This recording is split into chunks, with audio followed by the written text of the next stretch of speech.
पहले नासा, रूस और चीन और अब भारत क्यों चांद को अपनी मुट्ठी में करना चाहती है पूरी दुनिया? और क्या है चंद्रमा से जुड़े वो डार्क सीक्रेट्स जो स्पेस एजेंसियां हमसे छुपा रही हैं? जानेंगे धरती से चांद तक के इस रोमांचक सफर के बारे में।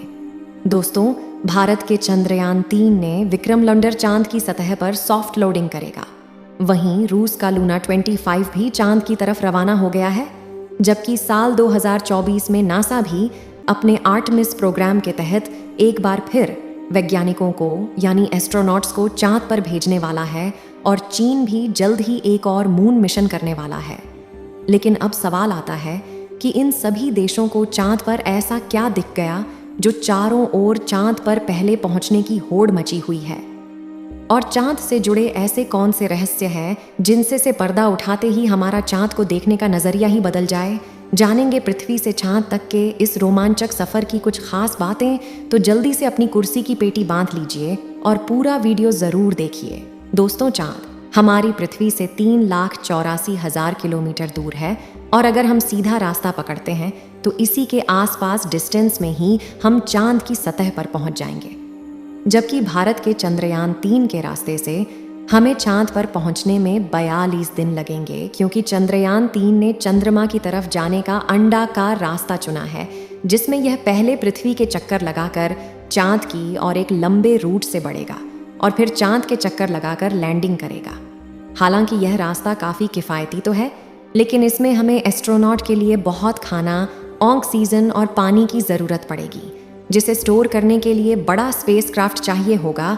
और इस रास्ते से जाने पर 30 लाख किलोमीटर की दूरी तय करके हम काफ़ी थक भी जाएंगे। इसलिए चलिए हम अमेरिका और रूस वाले सीधे रास्ते से ही चांद की तरफ चलते हैं और इस रास्ते से हमें चांद पर पहुंचने में 4 से 5 दिन लगेंगे। जब स्पेसक्राफ्ट का लैंडर आपको चांद पर उतारेगा तो बाहर आने के लिए आपको सबसे पहले अपना स्पेस सूट पहनना होगा, क्योंकि चांद पर काफ़ी पतला वातावरण है और इसमें ऑक्सीजन मौजूद नहीं है। इसी वजह से सांस लेने के लिए आपको स्पेस सूट के पीछे लगे ऑक्सीजन सिलेंडर का सहारा लेना होगा। स्पेस सूट पहनने के बाद जब आप चांद की सतह पर कदम रखेंगे तो खुद को काफ़ी हल्का महसूस करेंगे। दरअसल चंद्रमा का गुरुत्वाकर्षण पृथ्वी से 6 गुना कम है, इसलिए अगर पृथ्वी पर आपका वजन 60 किलोग्राम है तो चांद पर यह सिर्फ 10 किलोग्राम हो जाएगा। इसी वजह से पहली बार चांद पर कदम रखते ही शुरुआत में आपका बैलेंस बिगड़ेगा और आप चलने के बजाय उछलते हुए नीचे भी गिर सकते हैं। इसलिए चांद की सतह पर संभल कर कदम रखना जरूरी है। खैर, अब चांद की सतह की बात करें तो यहाँ पृथ्वी की तरह सीधे रास्ते नहीं बने हुए हैं, बल्कि चांद की सतह उबड़ खाबड़ है और यहाँ जगह जगह पर चट्टानें, पहाड़ और बड़े बड़े क्रेटर यानी गड्ढे हैं। चांद पर यह कई तो 20 सालों से गिर रहे उल्का पिंडों की वजह से बने हैं और ये 100 सेंटीमीटर से लेकर 25 किलोमीटर तक बड़े हैं। वहीं चांद की मिट्टी पानी की सुनर सॉयल बिल्कुल ज्वालामुखी से निकलने वाली राख जितनी पतली है और इसका रंग भी पृथ्वी की मिट्टी से ज़्यादा डार्क, बिल्कुल सीमेंट की तरह होता है। इस मिट्टी में खुरदरापन न होने की वजह आप जैसे ही इस पर कदम रखेंगे तो आपके पैरों के निशान बन जाएंगे, जिस वजह से चांद पर सबसे पहले कदम रखने वाले एस्ट्रोनॉट नील आर्मस्ट्रांग और बज एल्ड्रिन के पैरों के निशान आज भी मौजूद है। अब चांद की खूबसूरत ज़मीन देखने के बाद साथियों, आप अपनी नज़रें जब ऊपर की तरफ करेंगे तो आपको हमारी पृथ्वी भी दिखाई देगी। जैसे पृथ्वी पर चांद का उदय होता है, वैसे ही चांद पर भी पृथ्वी का उदय होता है। बस फर्क इतना है कि पृथ्वी से देखने पर चांद काफ़ी छोटा लगता है और चांद से देखने पर पृथ्वी बहुत बड़ी दिखाई देती है और यहाँ से धरती की खूबसूरती देखकर आप खुश हो जाओगे। अब अगर आप चांद के उत्तरी ध्रुव पर लैंड करोगे तो आपको अपने आसपास भूतकाल में फैले हुए स्पेस मिशन के स्पेसक्राफ्ट और सैटेलाइट के टुकड़ों के साथ प्लास्टिक बैग में भरा हुआ कूड़ा भी दिखेगा। ये कूड़ा नासा के उन 12 एस्ट्रोनॉट्स ने फेंका है जो चांद पर जा पाए। दरअसल इन बैग्स में इनका मल मूत्र और खाने के रैपर्स और बिस्किट है। वहीं अगर आप चांद के दक्षिणी ध्रुव पर उस जगह उतरते हैं जहां 4 साल पहले चंद्रयान 2 लैंड होकर गिरा था, तो वो आज भी आपको उतनी बुरी कंडीशन में ही मिलेगा।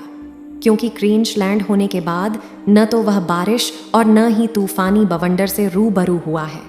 इसलिए अगर आप उसे अपने स्पेस क्राफ्ट में फिट करके पृथ्वी पर वापस ले आए तो उसे ठीक करके वापस भेजा जा सकता है। दोस्तों, आप ये तो जानते ही होंगे कि स्पेस के सभी ऑब्जेक्ट्स पर अचानक उल्कापिंडों की बारिश हो जाती है।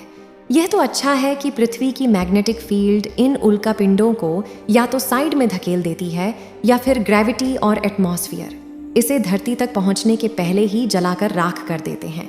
लेकिन चांद की मैग्नेटिक फील्ड पृथ्वी के मुकाबले काफ़ी कमज़ोर है। इसकी ग्रेविटी भी कम है और यहाँ घना वातावरण भी मौजूद नहीं है। इसी वजह से चांद पर लगातार उल्कापिंडों की बारिश होती रहती है।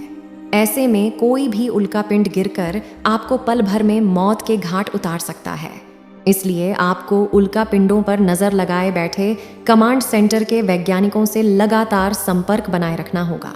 अब अगर आप सोच रहे हैं कि आप अपने किसी दोस्त या फिर लाइफ पार्टनर को चांद पर साथ लेकर जाकर गप्पे लड़ाते हुए अपने मून मिशन पर काम करें, तो आपको बता दें कि ऐसा मुमकिन नहीं है, क्योंकि चांद पर वातावरण न होने की वजह से साउंड वेव चल नहीं पाते। यानी कि अगर आप अपने साथी को कुछ बोलेंगे तो वह आपके होंठ हिलते हुए तो देखेगा, लेकिन आपकी आवाज़ नहीं सुन पाएगा। इतना ही नहीं, चांद पर आपको अपनी खुद की आवाज़ तक नहीं सुनाई देगी।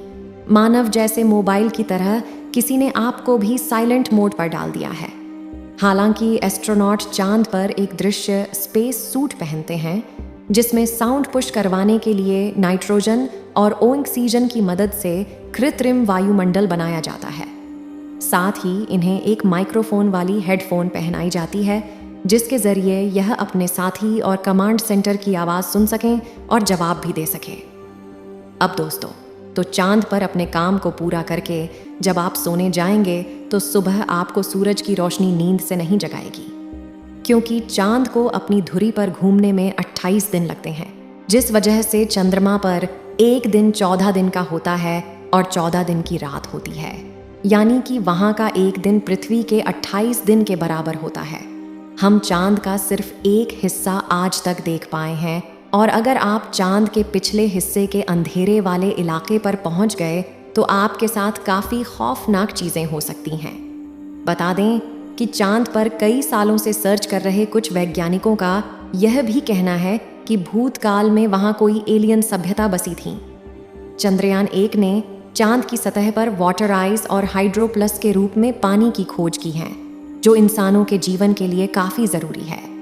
इसके अलावा अंतरिक्ष में चांद ही पृथ्वी के सबसे करीब है, इसलिए भविष्य में वहां जाकर बसना हमारे लिए काफ़ी किफ़ायती साबित होगा।